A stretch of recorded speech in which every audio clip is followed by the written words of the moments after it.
So after it loops back around, we're gonna go live. Peace, love, divine light, society. It's a beautiful Venus, and I am so happy to be here. I'm joined in the studio on this round with the brother WholeHearted. He is an artist. He's a family person, and he is signed to Ruthless Killer Records. Shout out to Jerry Gibson and everything he's doing over there. Speaking of, y'all make sure y'all come out to the industry mixer on tomorrow. But this round is all about WholeHearted, getting into who he is as an artist. And Venus Vibes is something kind of new that we're doing. And so it's all about us just keeping it real in a whole different scene environment. So WholeHearted, tell me how you feeling. I'm feeling all right, man. Today has been a good day. It's been pretty smooth today. I had my mama running around with me all day, so I'm in a good, have some positive energy on me. That's what's up. And then it's Good Friday. So, if it's Good Friday, then it should most definitely be a Good Friday. And the fact that you have your mom loving on you is beautiful because most people don't realize that the energy that guards Friday is Venus. And it's associated with love. And so being able to get that love and support from your family and then other people with this new single that you have out, Georgia Streets. So mentally, how are you feeling? At this very moment? Yeah. We getting there. We getting there. If we talking mentally, I think everybody has some stepping stones they got to go through with their mental. But overall, I'm fine, man. I'm in a positive headspace. Like I said, everybody has those small things that hit them from the back, but not hitting them from that's wild. But right, exactly. But I mean, just to answer your question, I'm fine. My mental is good, and yeah, we're in a good spot. Okay, so the reason that I asked that question, and I'm gonna start asking that question when I do the Venus Vibe series, is because we as the people, like a lot of times, we don't take our health, let alone our mental health, serious. And a lot of times people will ask, well, how are you doing? How are you feeling today? What's good with you? But aren't genuinely taking that interest and putting that intention on accepting whatever the response is. Right.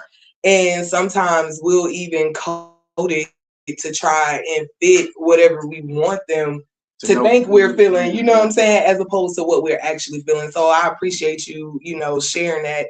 And on the health beat, because our brothers, especially at an earlier age, encounter things like high blood pressure, heart attacks, different stress-induced diseases. And it's important that we understand that a lot of that comes from pressure that we take on and we don't let off, right?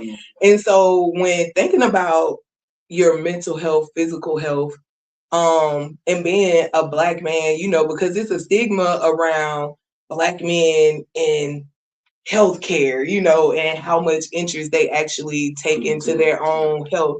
So how do you feel about that? I'm pretty much like, the Black man when it comes to that. Like, even my father was like that, man. Hospitals, I let it pass before I go to a hospital. Or, even just, I feel like it's more of a pride thing when it comes to men and health, because we feel like we're invincible, and we want to give off that image to other people that we're invincible, because, weakness in a Black man is probably the worst thing, stereotype, right? Yeah. So, I mean, I think we, like you said, it's we need to know that, but I think we just stuck in the stereotype of a Black man to be this way, he's supposed to be this strong, even when it comes to the mental health thing, you know what I'm saying? If you ask me that, you ain't really asked me that for me to tell you exactly how my mental is. Right. How we looking at it is you ask me that, and I need to tell you I'm a man. Basically, that's the answer I feel like I need to give you. I'm a man, so I'm always all right. But yeah, I'm pretty much like any other man when it comes to stuff like that. Like me and my mom had a conversation earlier this week about a situation like that where it got to a point where I couldn't just say, I'm fine, mom, I'm all good, and I had to, express some things to her. But I think it all goes to who's you saying it to, not just saying it. Period, because you can't tell everybody those kind of things. You know what I'm saying? I agree wholeheartedly. And I think we most definitely as a people need to start normalizing these conversations, especially even if it's just men, having conversations amongst themselves about their health and what they're feeling, and even taking the time to pay attention to their bodies, right? And so as an artist in these Georgia streets, because you talked about it being like a field of peaches, but it ain't sweet. Because there's a lot of pressure that comes with that. And so what are some ways that you in your regular day-to-day release those stresses and recenter yourself, whether it's physical exercise or just meditation and prayer? When it comes to physical, I'm active, so it's rarely a time of the day where I get to just chill. So I rarely can get in my head in those type of situations. But to sum myself, it probably these days will narrow down to my kids. You know what I'm saying? Those, if the world is going crazy around me and I can get them right here, they can calm me. You know what I'm saying? So, and I put a lot of I won't say my problem to the side for my kids, but when it comes to me, I don't know how to put it. But like you said, they selling me, they calm me down, and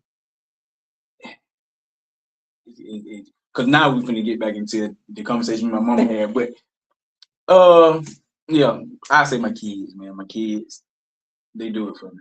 Anything, it don't matter what the situation. I'm mad at somebody, or I have an argument with their mama, or anything like that. They'll come sit right here and word. It easy me so. And so, speaking of your children and family, again, family seems to be a strong driver, right?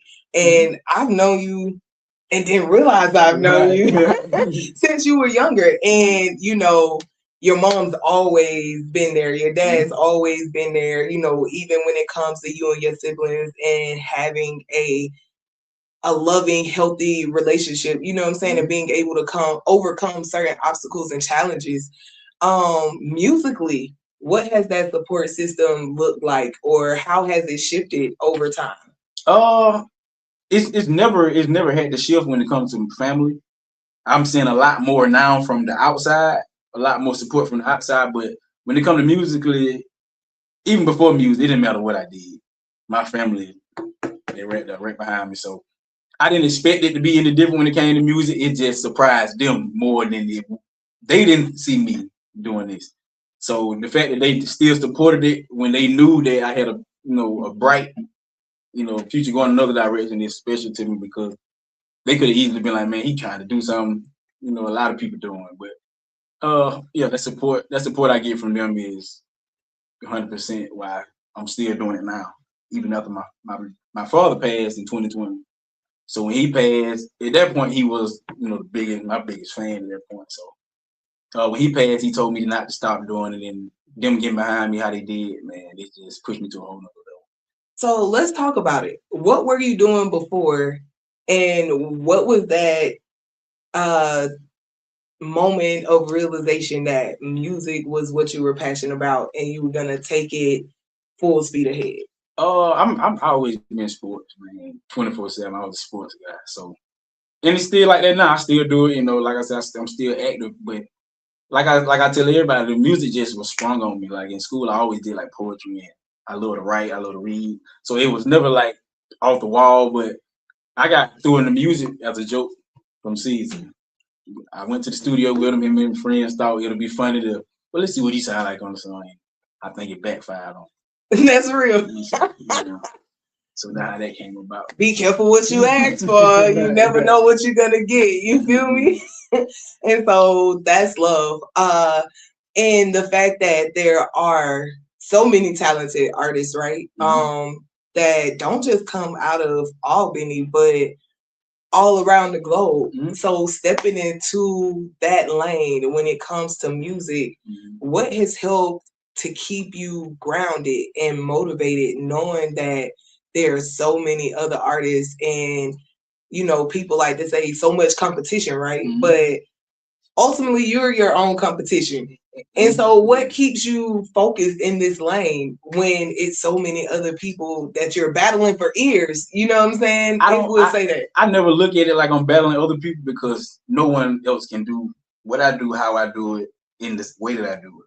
So that's why when it comes to all the beef with the city and the rappers going against each other, you'll never see me in that because I can't beat you at something I'm not doing. You can't beat me at something you don't know how to do. So we doing two different things in two different lanes. What are we going in it for? So the situation just it just boils down to you know what you do, you know it what level you do it at, and me knowing that I'm so different from a lot of artists down here, like I'm probably night and day from a handful of artists, well most of them down here, and I don't look at it as I'm better than them. I just look at it as you doing it this way, you doing it this way. We can meet in the middle once we get where we going on our separate lanes. You know what I'm saying? So I've never been involved with I'm from this side, or because I never wanted to boil down to just this side listening to me. You know what I'm saying? So if you trying to do something, especially like music, you need the majority. So limiting yourself to one side of town or one gang or one type of music, it just I never put myself in a box like that. I appreciate that. So not putting yourself in a box because Georgia streets, it's a little bit of country. And I love country music. I love country music. So tell us more about the motivation and inspiration behind this single because it's hot. I'm not going to tell y'all no story. If you have not taken a listen, it's available on all musical streaming platforms, and it has well over 1,000 plus plays, at least on Spotify.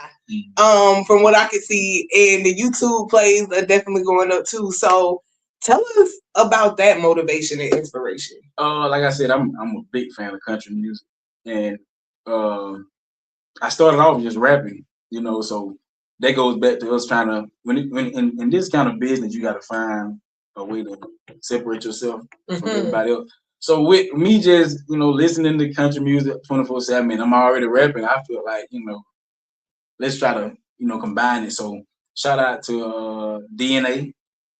They produced the beat and they brought to life what I heard in my head. So that was actually a fun track, but it was a scary one too because I didn't know what to expect. When I put it out, I didn't know how people were gonna accept it. Being that looking how I look and putting out a song like that. It even now, like somebody be like, I like that song. They be like, but that's you, like singing on it, like you doing a country song. But I'm like, yeah, but I like how I was able to blend the two to the point to where it sounds like it's supposed to be like that. So and it does.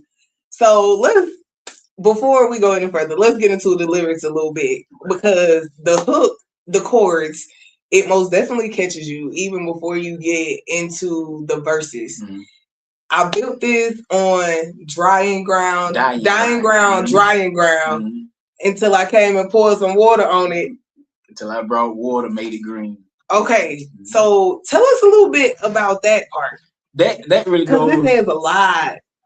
You can miss a lot if you don't pay attention to it. Right, and I love that though. I love being able to explain the backstory on what I said because 2-3 lines can mean the world to one person. Yes. Y'all just hear the. But that's mainly Albany was big in the music scene when it came to Field Mob and all them. But since then, it's been a drought. You know what I'm saying? It's been a drought. So, and the one I know the ones who always stay down. That's just me reassuring you all that I'm not gonna forget about that. You know what I'm saying?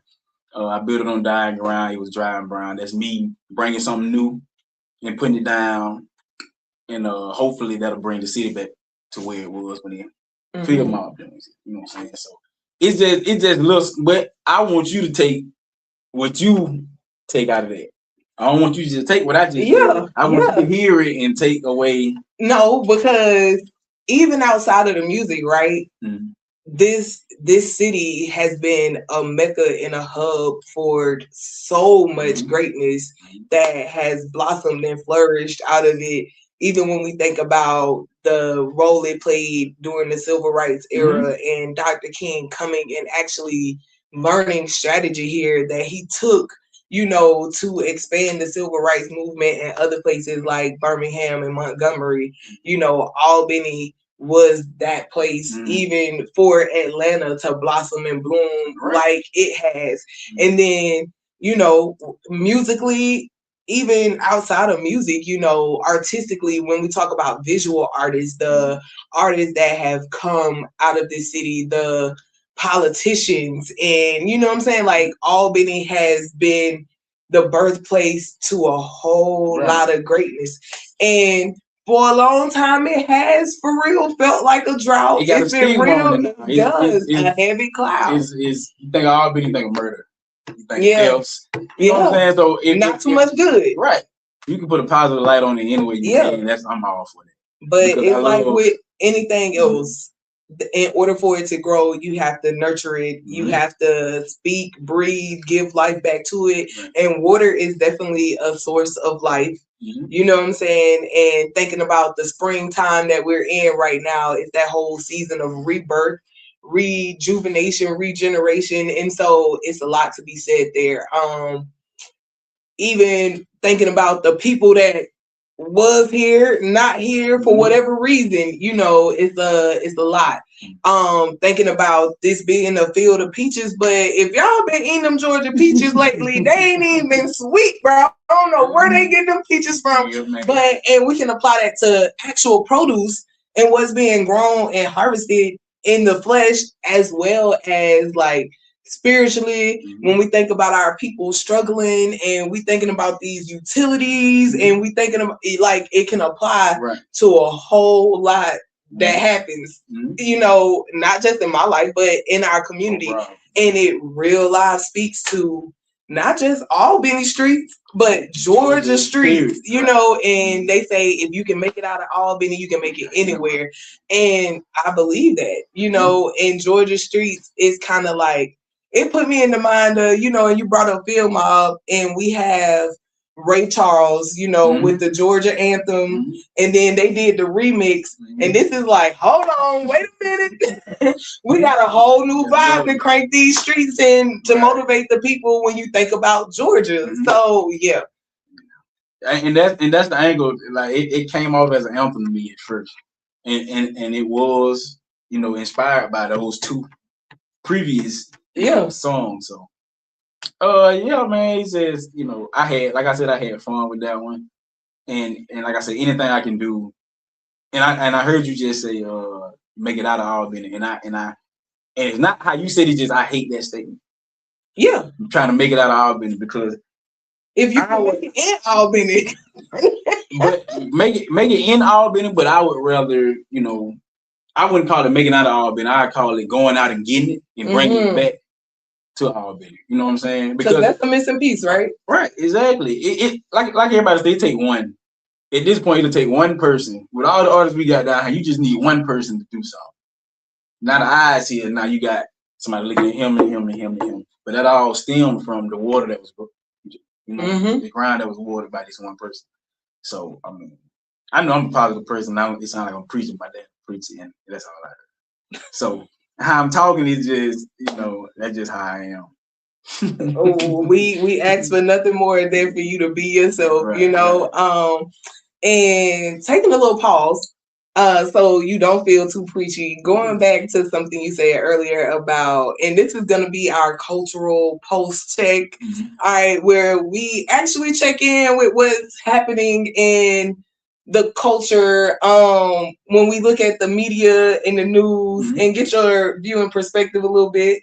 So there is this whole pig in a blanket pork chop 7 situation going on when we talk about Looney, Big Looney, and Jay Wick. And like I said, I ain't got no shade. Me and Luna, Yeah. So and I don't know Jay-W. Right. I'm not knocking nothing he doing because I love it. I love what he doing. Mm-hmm. But in some people you just can't. It's just some people you gotta just let have it. And Looney one of them. Yeah.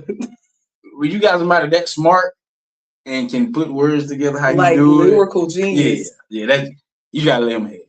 Yeah. And I think that's what Jay-W gonna do. And I feel like, not saying that he can't, compete with him. I'm just right. And it's just my opinion. He probably feel like, but I loved it though. So do you feel like it's healthy competition or healthy? What do we say? We try not to use that competition word, but or do you feel like it's more personal because? Well, both of them they from the same place, so I wouldn't know. I wouldn't know what kind of deep rooted situation they have going. But for music, as long as it's stage music, I love it. Yes. As long as it's stage music with them, because it's healthy expression, right? I want to hear it. If there is an issue, we gonna battle it out in this music, right? And let's leave it there. Yeah. So speaking of, how you feel about the 50 Cent T.I. Or 50 Cent Harris family? And that was about. I feel like 50 Cent tried to little boy him because you acting like the man running up behind you trying to do a versus when you know y'all done discussed it already. So now you making it look to the world like, man, that man running up behind me trying to. So I feel like T.I. went about it right, and I don't feel like nothing wrong with his sons did, but when they started bringing his dead mama to him, that was kind of far. You know what I'm saying? I hear it. You can say something. 50 Cent did say something about y'all mama, so go with him. But I just feel like, yeah, I'll say something. You can say something once, throw a little punchline in there, but how far they went with it is just it could have changed it from rap quickly, in my opinion. Yes, I agree. So, however, going back to your statement with him, little boying him, right? Mm-hmm. If we on the playground and you say something about somebody mama, like it's hats off, gloves off, like I'm coming for everybody. Like once you throw mama in the pot, it's like no holds barred. Like we in a cage match. But I bring everything out. But that's to who's it is. That's just the easiest on because I just ain't got it in me like that. If me and you got a problem, we arguing and you got somebody on past, okay, you say something about my mama here, we just gonna handle that right. If I know your mama past, I'm not fit. I just can't.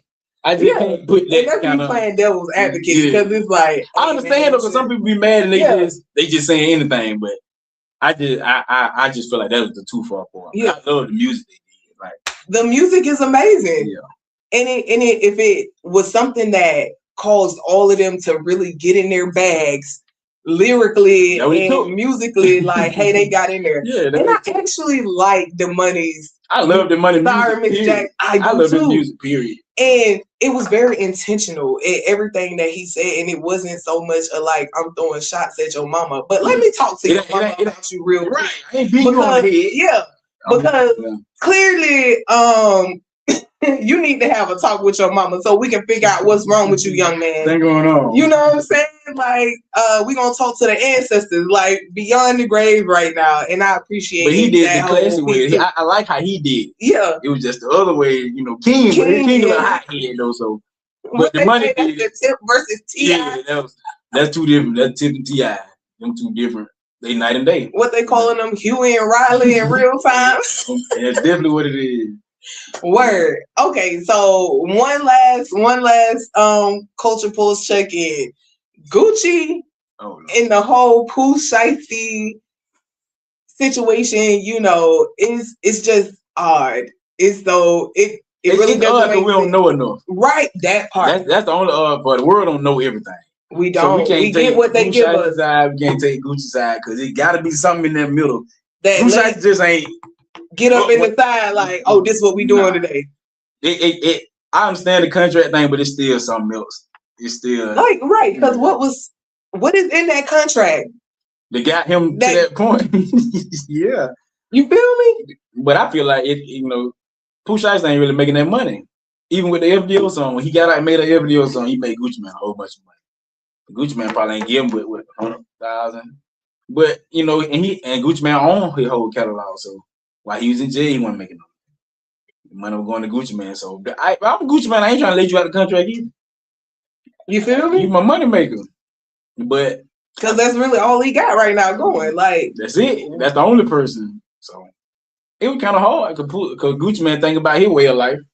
Push I just think about, man, you making money off me. So it's just hard, man. That's a facts. So as an artist, what is some advice that you would give to up and coming artists who are considering getting into contractual agreements?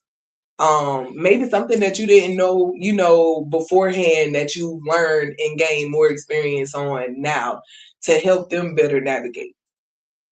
make sure the contract is necessary. Do you need to be in the contract? If you say an independent artist already done blew up himself, why you feel like that contract necessary? Because now at this point they feel like you got something for them. You know what I'm saying? So that's the first thing. Is the contract necessary? Is it something they can do for you that you can't do for yourself? Mm-hmm. That's the only reason in my mind that I signed a contract. But if you already got, your motion, you already doing good, see how far you can take it first. You know what I'm saying? And like everybody said, you got to read the contract. That's get you a lawyer to read through it. And a lot of people don't, once they put that money in your face, it's hard. Mm-hmm. It's hard. And they know that. But they know they're going to get a whole lot more out of you just giving you this. They know this money look big to you. And that's a little change to them. Right. So, just look at it from both sides. Say you the one getting the contract out. What would you want to gain from this person? And just look at every angle. You know what I'm saying? So, but that's look at every angle of the contract. Look at it from their point of view. What they're expecting of you, what they willing to give you, what they ain't willing to give you, and what you willing to give yourself and what you can give yourself before you put yourself in a situation. Okay. So going back to you, right, in Georgia streets, what do you intend for listeners to get when they listen to this particular project, especially, now that it's this influx of country sounds, and we can say, oh, well, it's trendy. We can talk about Beyonce and her country album, but there have been biopic country music artists since the beginning of time, and oftentimes gone overlooked. So what is it about your song that you hope will stick with listeners? I really wanted it to be shown as a state as a whole, mainly the 229, but as a state, I didn't want to. I don't like the separation period, so I didn't want to just say this is 229 something. I could have easily did 229 streets, but I don't. I feel like go big. You know what I'm saying? And the song really to me was about unity, trying to bring. I feel like it's a split between Atlanta and the country, the rest of Georgia, of Georgia. Atlanta feel like they're their own state. You know what I'm saying? Which I wouldn't say it's just bad, but I don't like the talking down or the looking down on this. When Fillmore got with Ludacris, that was the biggest thing ever. They made some of the best stuff, but that's because you was able to merge. And I've heard more of the negative from African Americans than the other when it comes to my song, but it's because you're doing something different. You know what I'm saying? If you do something different, so the main thing I want you to take from it is, different is not wrong, and different can bring different results. I did 3-4 albums before I even did this single, but this single is the one that attracted everybody to me, and I got to look at it like, okay, this is something that worked. This is something you did different. Let's see how far we can, take this. So, it's just the main thing is, man, step outside.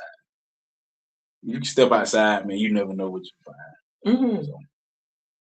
So even with that, being that it's brought a lot of listeners to you, right? So do you feel like this is a part of a sound and a culture that our people resonate with more than, what do we say, mainstream media lets on? Yeah, because I don't You actually hit it on the head. You actually hit it on the head. It's not. It has to be accepted by some people before other people jump on it. Mm-hmm. So if mainstream and media starts letting that, you cutting down two genres. You bringing it into one. So I think they want to keep it split because, like I say, they make money off of division. You know what I'm saying? So I don't really care about that though. I'm a dare it. I'm gonna try it. You know what I'm saying? And all it can do is you're gonna survive or you're gonna fail, but there's no failing if you don't. You're still going trying. So because you can be Southern and not be country, right? And you can be country and not be Southern. Exactly. And so I most definitely appreciate and have a love for the whole country experience. Mm-hmm. You know what I'm saying? Because even though this isn't a trail ride dance song, it's definitely would be played at them trail rides and them rodeos and get the people get the people jumping. Cause it's deep in us, like, you feel me? And it's something about the whole vibe that just makes you want to move. So are there any other lines and verses that you feel listeners should pay attention to or hum in on?